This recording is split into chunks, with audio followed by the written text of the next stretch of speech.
यह वीडियो कक्षा 12 के भौतिक विज्ञान के लिए है। इसमें हम कुमार मित्तल किताब के पाठ 1 कूलाम का नियम तथा वैद्युत क्षेत्र के अंकित प्रश्न लगाना सीखेंगे। इस वीडियो में हम शुरू के कुछ प्रश्न हल करेंगे।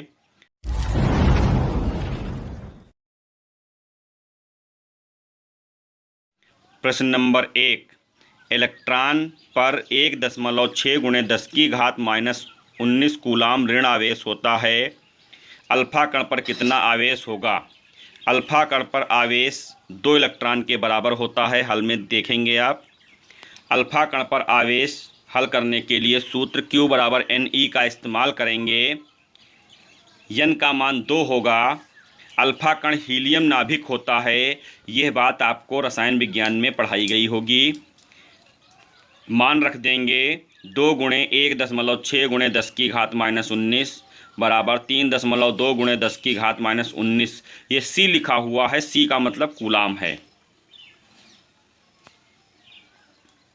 प्रश्न नंबर 2 है, एक चालक पर 1 कूलाम ऋण आवेश है। इस पर सामान्य अवस्था से कितने इलेक्ट्रॉन अधिक हैं? इलेक्ट्रॉन अधिक हैं या कम हैं, इसकी जानकारी हमें आवेश के माध्यम से होती है। ये आवेश, अगर जो आपने इसका कॉन्सेप्ट पढ़ा है, तो आवेश यदि ऋण आवेश है तो इलेक्ट्रॉनों की संख्या अधिक होगी, क्योंकि ऋणी इलेक्ट्रॉन ग्रहण करता है और धनी इलेक्ट्रॉन दान करता है या देता है। Q = 1 coulomb, N = question mark, E का मान आपको याद होना चाहिए। बोर्ड परीक्षा में ये दिया रहेगा हमेशा। Q = Ne सूत्र है, N = Q/E है। मान रख देंगे, हल करेंगे। 0.625 × 10⁻19 नीचे से ऊपर जाएगा तो प्लस का हो जाएगा, तो N = 6.25 × 10⁻18। ये इलेक्ट्रॉनों की संख्या है।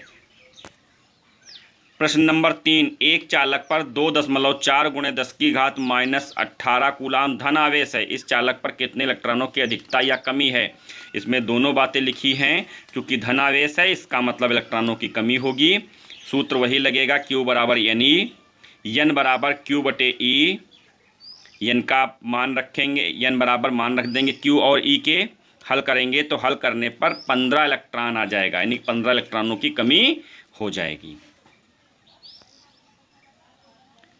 अगला क्वेश्चन, 7N14 नाभिक पर कूलाम में आवेश की गणना करनी है।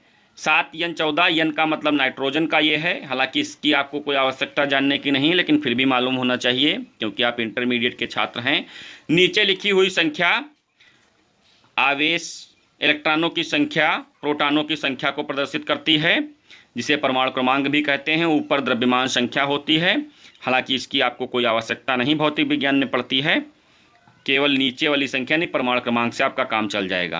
यानी कि जो 7 है वो इलेक्ट्रॉनों की संख्या दे दी, यानी N = 7 है। E = 1.6 × 10⁻⁻19 है। आवेश का सूत्र Q = Ne लगा देंगे, मान रख देंगे। 7 × 1.6 × 10⁻⁻19 कूलाम।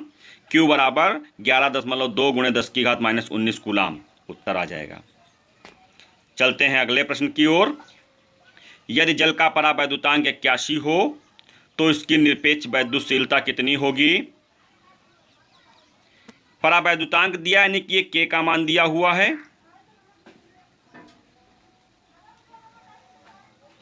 सूत्र लगा देंगे। ये E जो बना हुआ दिखाई पड़ रहा है, ये एप्सिलॉन है। इसको पिछले वीडियो में हमने दिखाया हुआ है, बताया है कि ये एप्सिलॉन है। एप्सिलॉन और एप्सिलॉन 0 में अंतर होता है। एप्सिलॉन 0 = 8.85 × 10⁻−12 होता है। मान रख देंगे, हल कर देंगे तो एप्सिलॉन का मान 7.17 × 10⁻−10, इसका मात्रक कूलाम प्रति न्यूटन मीटर स्क्वायर है, प्राप्त हो जाएगा। चलते हैं अगले प्रश्न की ओर। एक 92U238 परमाणु अल्फा कण उत्सर्जित करता है। यदि किसी क्षण अल्फा कण विघटन परमाणु के केंद्र से 9 × 10⁻−15 मीटर दूरी पर हो तो अल्फा कण पर कितना बल कार्यरत होगा? इसको हल करने के लिए इस क्वेश्चन को आप बहुत ढंग से समझने का प्रयत्न करेंगे। अल्फा कण का उत्सर्जन होगा तो वो कण अल्फा कण वो कण जो है नाभिक से कुछ दूर चला जाएगा। अल्फा कण में 2 इलेक्ट्रॉन होते हैं, ये बात इसी वीडियो में पहले क्वेश्चन में बताई गई है। तो Q1 आवेश किसका हो जाएगा? अल्फा कण का। Q2 आवेश किसका हो जाएगा? परमाणु नाभिक का जो बचेगा उसमें, 92 हैं इलेक्ट्रॉन, उसमें से 2 निकल जाएंगे, 90 बचेंगे। तो Q1 का मान 2 गुणे 1.6 गुणे 10⁻19 है और Q2 का मान 90E लिखा हुआ है। 90E का मतलब क्या है? 90 गुणे 1.6 गुणे 10⁻19। दूरी R क्वेश्चन में दी हुई है, R बराबर 9 गुणे 10⁻15 मीटर है। हल कर लेंगे। अल्फा कण पर बल F बराबर, यहाँ पर मान हमने रख के नहीं दिखाया हुआ है। Q1 का मान आपको 3.2 गुणे 10⁻19 रखना है। Q2 का मान 144 गुणे 10⁻19 रखना है। R का मान 9 गुणे 10⁻15 2 बार रखना है, क्योंकि स्क्वायर दिया हुआ है। सब हल करने पर सामान्य रूप से ही, सिंपल रूप से कट जाएगा, कोई कठिन काटना नहीं है, क्योंकि बटे में जो 9 आएगा वो ऊपर वाले बानों से कट जाएगा आसानी से। हल करने पर 512 न्यूटन प्राप्त हो जाएगा। इसी प्रकार के आंकिक प्रश्न और भौतिक विज्ञान किताब के नोट्स, निगमन, प्रूफमेंट आदि के लिए वीडियो प्राप्त करने के लिए हमारा चैनल सब्सक्राइब करें और बेल आइकन को भी प्रेस करें। वीडियो को अधिक से अधिक शेयर करें, जिससे अन्य छात्रों को भी इसका लाभ मिल सके। 2 ऋणावेशित धूल के कणों के बीच दूरी 1 mm है और 4 गुणे 10⁻5 न्यूटन के बल से एक दूसरे को प्रतिकर्षित करते हैं। यदि एक आवेश दूसरे आवेश का 4 गुना हो तो इन पर इलेक्ट्रॉनों की संख्या अलग अलग ज्ञात करो। E बराबर 5/3 गुणे 10⁻19 कूलाम। Q1 बराबर Q मान लिया हमने, Q2 बराबर 4Q मान लिया, F बराबर 4 गुणे 10⁻5 न्यूटन दिया है, R बराबर 1 mm दिया है। mm मतलब मिलीमीटर, मिलीमीटर को मीटर में बदलने के लिए 10⁻³ से गुणा करते हैं, क्योंकि सवाल हम MKS पद्धति में लगाते हैं। F बराबर 9 गुणे 10⁹ गुणे Q1 Q2 बटे R स्क्वायर। Q स्क्वायर बराबर F गुणे R स्क्वायर बटे 9 गुणे 10⁹।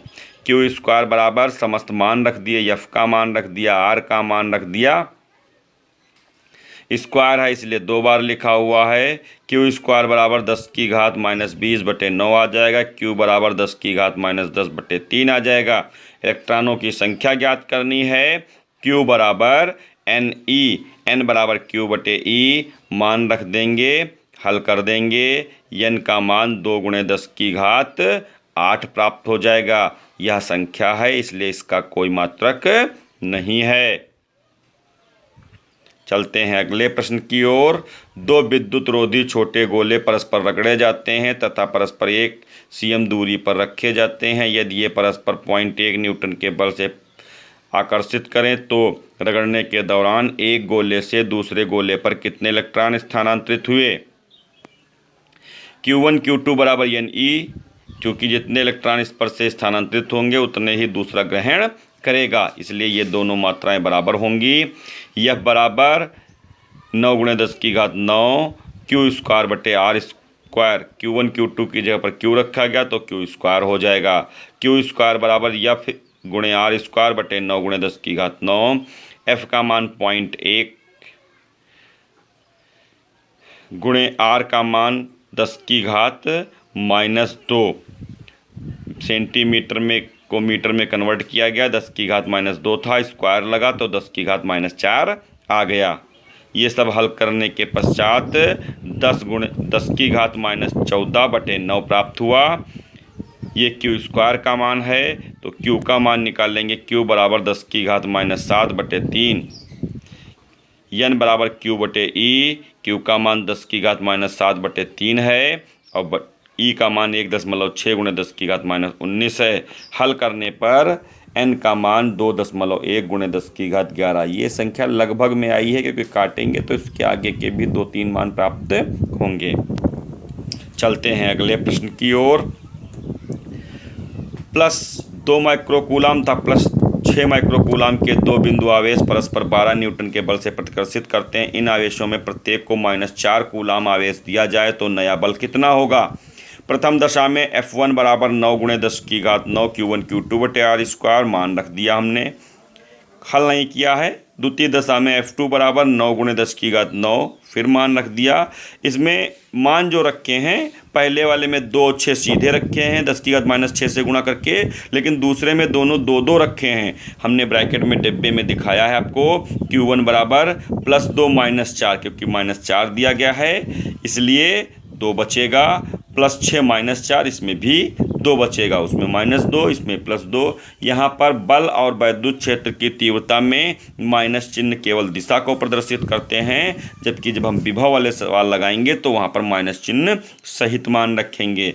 दोनों को भाग कर देंगे, F2 बटे F1, F2 का मान ऊपर F1 का मान नीचे, 2 गुणे 10 की घात -6 गुणे 2 गुणे 10 की घात -6 बटे में 2 गुणे 10 की घात -6 गुणे 6 गुणे 10 की घात -6 जब कट जाएगा तो F2 F1 का मान 12 दिया हुआ था, उधर 4 बटे 6 हमने भी काटा नहीं है, केवल 10 की घात 6 को हटाया है, काट दिया है, तो F2 का मान 4 न्यूटन प्राप्त होगा। यह बल आकर्षण का है, क्योंकि Q1 और Q2 पर विपरीत आवेश आ जाएंगे दूसरी स्थिति में। पहली स्थिति में एक ही प्रकार के आवेश थे इसलिए प्रतिकर्षित करते थे, ये बात आप थ्योरी में पढ़ चुके हैं। चलते हैं अगले अंकित प्रश्न की ओर।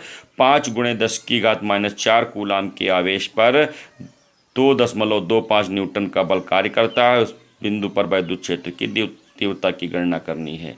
ये छोटा सा सूत्र होता है, E बराबर F बटे Q। वैद्युत क्षेत्र की तीव्रता की परिभाषा से सूत्र लिया गया है। वैद्युत क्षेत्र की तीव्रता की परिभाषा क्या है, रिवाइज कर लेंगे। किसी वैद्युत क्षेत्र में किसी बिंदु पर रखे धन परीक्षण आवेश पर लगने वाले बल तथा परीक्षण आवेश के मान की निष्पत्ति को उस बिंदु पर वैद्युत क्षेत्र की तीव्रता कहते हैं। दूसरी भी परिभाषा है, आप हमारे वीडियो में जाकर सुन सकते हैं। Q बराबर दिया हुआ 5 गुणे 10 की घात -4 कूलाम, F बराबर 2.25 न्यूटन दिया हुआ है। E बराबर जब मान रख देंगे तो 2.25 बटे 5 गुणे 10 की घात -4, E बराबर 0.45 गुणे 10 की घात 4। जब दशमलव को एक अंक दाहिनी ओर विस्थापित करेंगे तो घात प्लस वाली एक कम पड़ जाएगी, माइनस वाली होती तो एक बढ़ जाती। E बराबर 4.5 गुणे 10 की घात 3, इसका मात्रक न्यूटन प्रति कूलाम होता है। मात्रक आपको याद करने हैं। चलते हैं अगले प्रश्न की ओर। 2 बिंदु आवेश +9E एवं +E एक दूसरे से 16 सेंटीमीटर दूरी पर स्थित हैं। इनके बीच आवेश Q को कहाँ रखा जाए कि वह संतुलन में हो। चित्र बना हुआ है, इसमें +9E +E के बीच में दूरी 16 सेंटीमीटर दिखाई गई है। बीच में Q आवेश रखा गया है। 9E से दूरी हमने x मान ली है। आवेश Q रखने पर संतुलन में रहता है। संतुलन में रहने का मतलब यह होता है कि दोनों के कारण बीच वाले पर जब बल लगेगा तो वह शून्य हो जाएगा। यानी कि ऐसा रखा जाए कि बल जो है उसका मान शून्य प्राप्त हो जाए। चलते हैं आगे हल करते हैं। तो F1 का मान रख दिया, F2 का मान रख दिया। सूत्र वही हमारा है 9 गुणे 10 की घात 9 Q1 Q2 बटे R स्क्वायर। R की जगह में पहले में x है, दूसरे में 16 माइनस x है। ठीक है, Q और Q कट जाएगा, E और E कट जाएगा, 9 गुणे 10 की घात 9 कट जाएगा। जो बचेगा 9 बटे x स्क्वायर बराबर 1 बटे 16 माइनस x। यहाँ पर होल स्क्वायर लगा हुआ है, इम्प्लाइज दैट का चिन्ह, यानी कि ये लाइन आपको नीचे लिखनी है। हमारे पास जगह कम होती है, आप आराम से इसको ये स्टेप ऊपर से नीचे की ओर लिखेंगे। वीडियो की तरह नहीं हल करेंगे, क्योंकि जो नियम है वो ऊपर से नीचे की ओर चलता है। 3 बटे x बराबर 1 बटे 16 माइनस x। यहाँ पर वर्गमूल ले लिया गया, 9 का वर्गमूल 3, x स्क्वायर का x, 16 माइनस x का होल स्क्वायर, इसका स्क्वायर हट जाएगा। क्रॉस मल्टीप्लिकेशन से 48 माइनस 3x और बराबर x प्राप्त होगा। 3x को उधर ले जाएंगे तो 4x हो जाएगा, 4x बराबर 48 आ जाएगा। x बराबर 48 बटे 4 आएगा, x बराबर 12 सेंटीमीटर प्राप्त हो जाएगा। बहुत आसानी से हल हो गया। इस प्रकार के प्रश्न आपके बोर्ड परीक्षा में पूछे जाते हैं। ये इंपॉर्टेंट सीरीज का प्रश्न है। चलते हैं अगले प्रश्न की ओर। 5 गुणे 10 की घात -8 कूलाम आवेश से कितनी दूरी पर वैद्युत क्षेत्र की तीव्रता 450 न्यूटन प्रति कूलाम होगी। Q का मान दिया हुआ है, E का मान दिया हुआ है। सूत्र आसान सा सूत्र है, E बराबर 9 गुणे 10 की घात 9 Q बटे R स्क्वायर से मान रख दिया हुआ है। R को इधर ले आएंगे तो 450 इधर आ जाएगा। 9 घात और 8 घात कटेगी तो प्लस की 1 घात बचेगी, 1 घात का मतलब केवल 10 बचेगा। R स्क्वायर बराबर 450 ऊपर भी प्राप्त होगा, 450 नीचे भी है, कट जाएगा। R स्क्वायर बराबर 1, R बराबर 1। इस वीडियो में इतना ही। इसी प्रकार के अन्य वीडियो को पाने के लिए हमारे चैनल को लाइक करें, सब्सक्राइब करें और बेल आइकन भी प्रेस करें। वीडियो को अधिक से अधिक शेयर करें जिससे अन्य छात्रों को भी इस वीडियो का लाभ मिल सके।